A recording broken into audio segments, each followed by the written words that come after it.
मेरा देवर रोज मेरे कमरे में आता और मेरी आंखों पर पट्टी बांध कर कहता, भाभी मैं आपको एक चीज खिलाऊंगा, आपको बतानी होगी कि वह चीज क्या है। अगर आप जीती तो आपको 1,000 रुपए दूंगा। वह चीज बहुत मीठी मीठी होती है। मैंने पट्टी हटाकर देखा तो मेरी चीख निकल गई। मेरा नाम शबनम है, मेरी उम्र 22 साल थी। मेरे साथ कुछ अजीब हुआ। रात का वक्त था जब मेरे पापा ने मेरे कमरे से किसी आदमी को निकलते हुए देखा और पापा को यही लगा कि उसे मैंने ही बुलाया होगा, मगर ऐसा कुछ नहीं था। मैं तो बस सो रही थी। मुझे तो कुछ भी पता नहीं था। वह तो हमारे घर में चोरी करने के लिए आया था, लेकिन उसे यह पता नहीं था कि कौन सी चीज़ कहाँ पर है। इसीलिए सभी कमरों में जा रहा था, और जब वह मेरे कमरे से बाहर निकला तो पापा ने उसे देख लिया। वहाँ से भाग गया, लेकिन उसके बाद मेरी सामत आ गई। पापा ने मुझे पागलों की तरह मारा। मुझे कहा कि यह तेरा कोई बॉयफ्रेंड था, क्योंकि अगर कोई और होता तो फिर कुछ लेकर क्यों नहीं गया।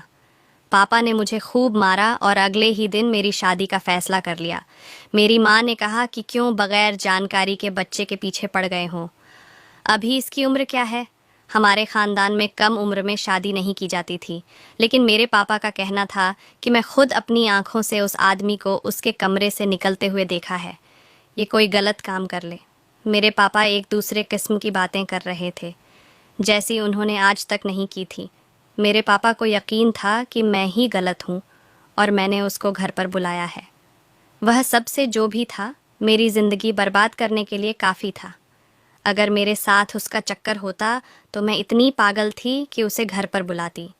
मुझे पता था कि मेरे पापा बाहर सोया करते थे। अगर मेरा किसी के साथ अफेयर होता तो क्या मैं इतनी बेवकूफ़ होती? मेरे पापा ने ज़्यादा सोचा नहीं। जल्दी जल्दी मेरा जो भी रिश्ता मिला उसे उन्होंने मेरी शादी कर दी। घर में मेरा एक पति और एक देवर और सास, एक छोटी सी नंद थी। यहाँ हमारे काफ़ी गरीब और अनपढ़ जाहिल किस्म के लोग थे। उनकी जहीलियत पहले ही मुझ पर पहुँच गई, क्योंकि एक लड़की उनके मोहल्ले के घर के सामने रहती थी, जो मेरी दोस्त थी। उसने कहा कि ये तो बड़े अजीब से लोग हैं।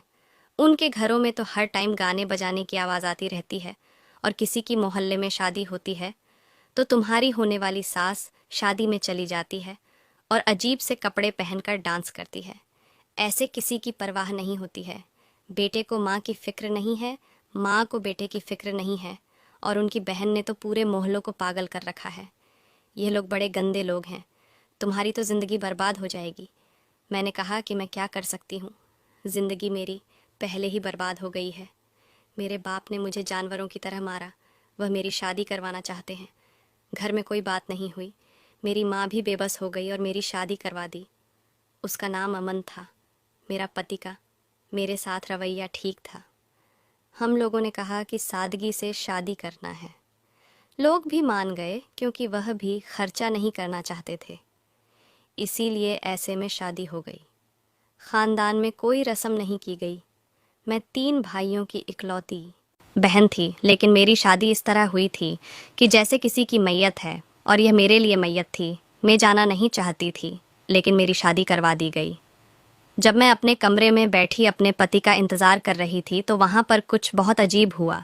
मेरे पति की जगह मेरा देवर कमरे में आ गया और मैंने कहा कि तुम यहाँ पर क्या कर रहे हो? उसने कहा कि फ़िक्र ना करें, आपकी शादी मेरे भाई के साथ हुई है। मैं तो इस कमरे में सोने के लिए आया हूँ। मैं हैरान हुई कि इसके यहाँ पर क्या काम है। मैंने कहा, किस किस्म की बातें कर रहे हो? तो वह हंसने लगा और उसने कहा कि मैं मजाक कर रहा हूँ। मैं यहाँ पर सोने के लिए क्यों आऊँगा? मुझे तो ऐसी कोई चीज़ देखने का शौक़ नहीं है। मैं हैरान थी कि लड़का किस किस्म की फ़िजूल बातें कर रहा है। वैसे मैंने आपको ये बताना था कि भाई, आपके दोस्तों के साथ बैठे हैं, 2 घंटे देर से आएंगे। अब अपने सोना है तो सो जाओ, अगर नहीं सोना है तो मैं 2 घंटे आपके साथ बैठ जाता हूँ, हंसी मजाक कर लेंगे। मैंने कहा, मुझे नींद नहीं आ रही, जबकि मुझे बिल्कुल भी नहीं आ रही थी, लेकिन मैं झूठ बोला था, क्योंकि मैं नहीं चाहती थी। क्यों? उस कमरे में वह 2 घंटे मेरे साथ बैठे, उसका यहाँ क्या काम था? उसने कहा कि आप 2 घंटे बाद कर लेना, मुझे आपसे बहुत सारी बातें करनी है। एक तो भाई है हमारा, और भाभी देवर का रिश्ता बहुत अच्छा होता है। मेरे दिल में सोचा कि भाभी और देवर का रिश्ता आग और पानी का रिश्ता होता है, लेकिन इस बेवकूफ़ को मैं क्या समझाऊं। मैंने कहा, मुझे नींद आ रही है, और मैं सोने की एक्टिंग की। वह वहाँ से चला गया और मैं सुख का सांस लिया। मैंने सोचा कि मेरे दोस्त सही कह रही थीं। उन लोगों को किसी का लिहाज नहीं था। ये बात बताने के लिए मेरे नंद भी तो आ सकती थी। मेरा पति 2 घंटे बाद आया। मुझे नींद कहाँ आ रही थी। वह कमरे में आया, लेकिन मेरा पति ठीक था। ठीक से मतलब मेरा यही है कि जैसा होना चाहिए था वैसा ही था। शुक्र है कि उसने कोई ऐसी बात नहीं की। बाकी मैं उसकी बीवी थी। उसकी मुझसे मोहब्बत की शादी नहीं थी। मेरा इस हवाले से लिहाज करता, और उसने लिहाज किया भी नहीं, और मेरी ज़िंदगी की शुरुआत वैसे ही हुई थी जैसी जहाँ पर लड़कियों की ज़िंदगी की शुरुआत होती है। घर में वाकई बहुत बेशर्मी थी।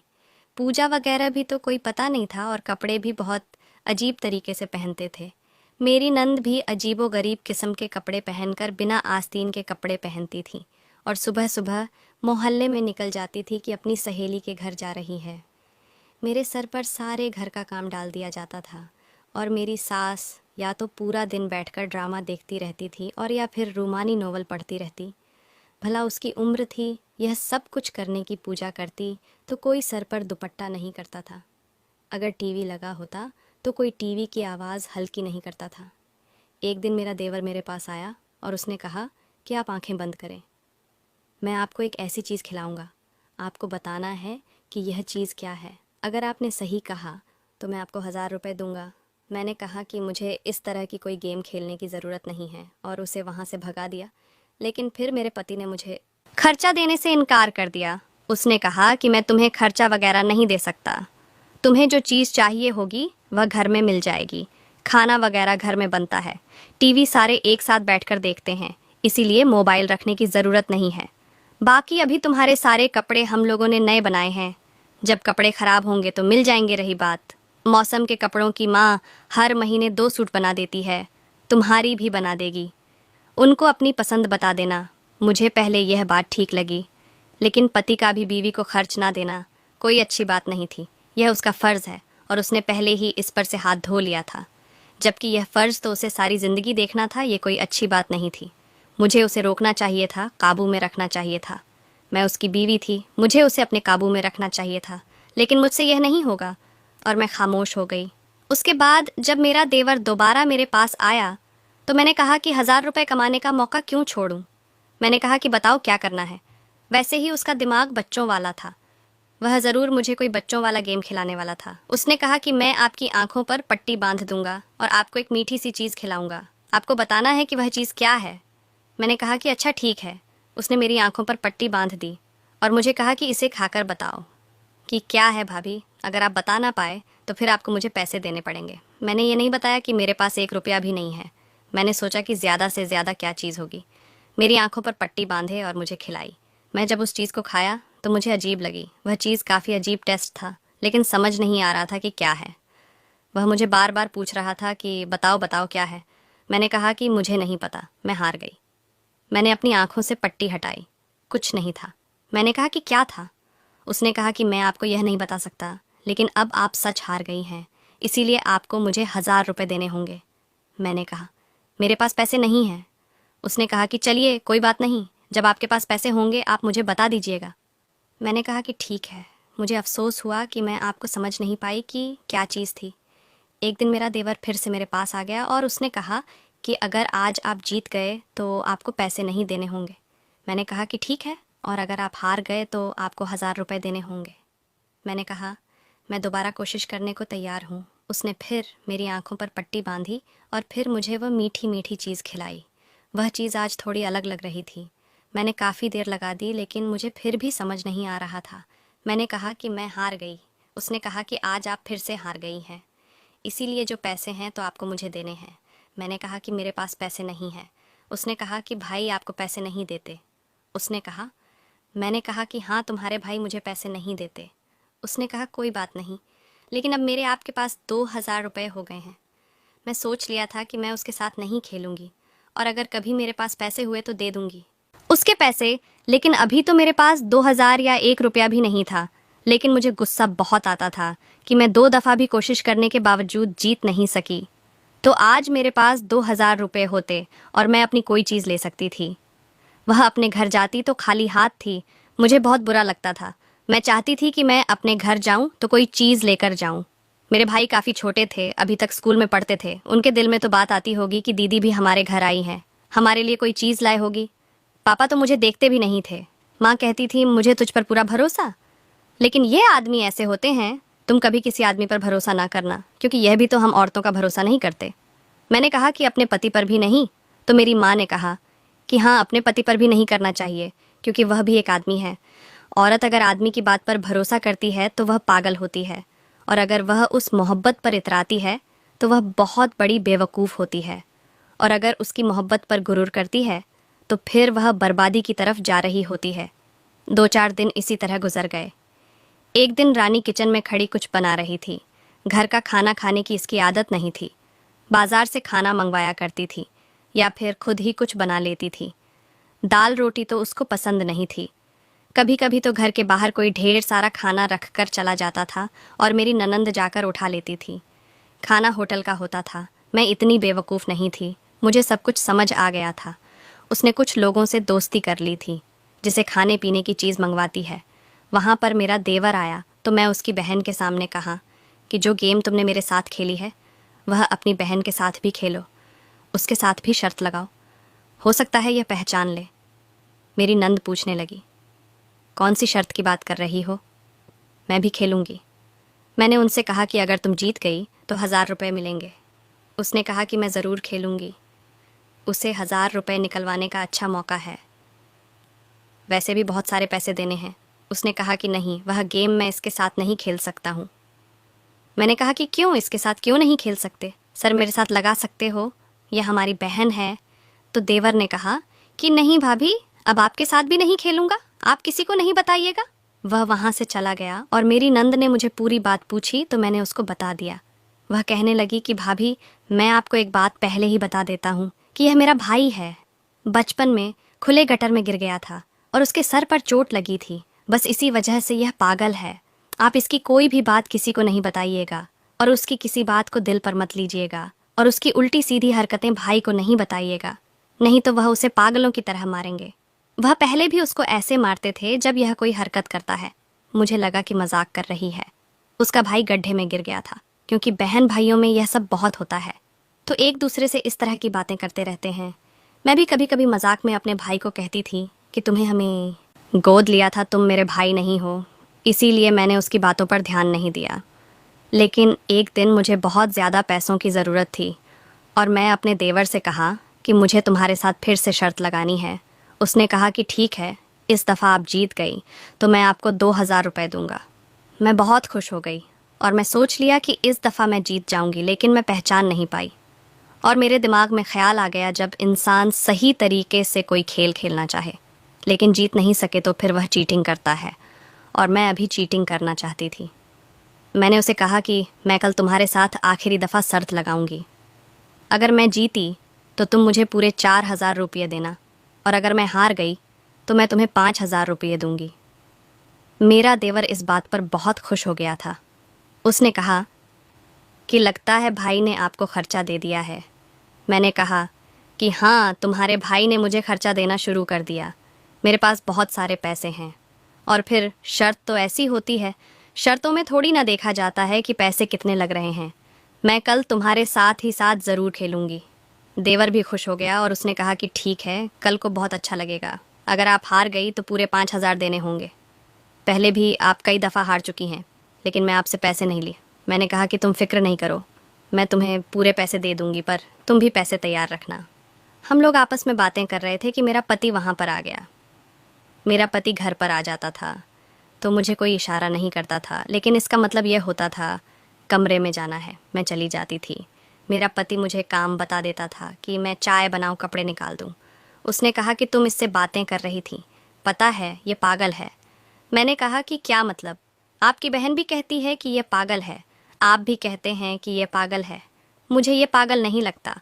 तो मेरे पति ने मुझे कहा कि ये पागल है, इसका दिमाग खराब है, उससे दूर रहो। ये बात करते करते अचानक पटरी से उतर जाती है। मैं दिल में सोचने लगी, ये तो आपके सारे खानदान की बीमारी है। आपकी माँ भी अचानक से बैठे बैठे बातें करते करते मुझसे ऐसे सवाल करने लगती है जो एक सास कभी अपनी बहू से नहीं करती।